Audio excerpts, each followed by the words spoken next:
carbohydrate insulin model of obesity, the underlying theory that ketogenic diets have some sort of metabolic advantage has been experimentally falsified.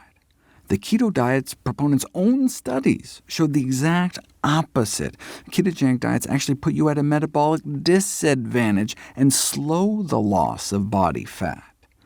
How much does fat loss slow down on a low-carb diet? If you cut about 800 calories a day of carbohydrates from your diet, you lose 53 grams of body fat a day. But if you cut the same number of fat calories, you lose 89 grams a day. Same number of calories, but 9 pats of butter worth of extra fat melting off your body every day on a low-fat diet, compared to the low-carb diet. Same number of calories, but about 80% more fat loss when you cut down on fat instead of carbs. Here's the graph. Cut 800 calories from your diet by cutting carbs, and you do lose body fat, but cut out the same number of calories by cutting fat, and you lose even more body fat, 80% more body fat lost. The title of the study speaks for itself. Calorie for calorie, dietary fat restriction results in more body fat loss than carbohydrate restriction in people with obesity.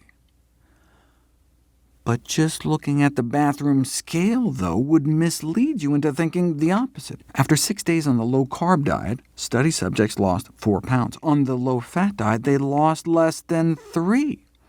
So step on the scale, and it looks like the low-carb diet wins hands down. So you can see why low-carb diets are so popular. But what was happening inside their bodies tells the real story.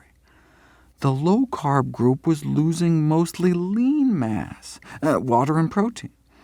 This loss of water weight helps explain why low-carb diets have been such cash cows for publishers over the last 150 years. That's their secret. As one weight loss expert noted, rapid water loss is the $33 billion diet gimmick. When you eat carbohydrates, your body bulks your muscles up with glycogen for quick energy. Eat a high-carbohydrate diet for 3 days, and you may add about 3 pounds of muscle mass onto your arms and legs. Those glycogen stores drain away, though, on a low-carb diet and pull water out with it. And the ketones also need to be flushed out of the kidneys, pulling out even more water.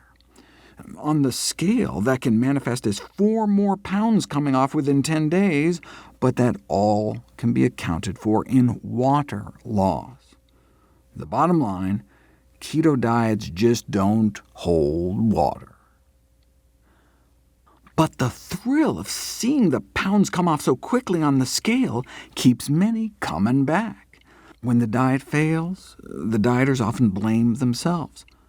But the intoxication of that initial rapid weight loss may tempt them back, like getting drunk again after forgetting how terrible the last hangover was. This has been dubbed the false hope syndrome. The diet industry thrives off a repeat customer, something low-carb diets were built for, given that rapid initial water loss. But what we care about is body fat. In 6 days, the low-fat diet extracted a total of 80% more fat from the body than the low-carb diet.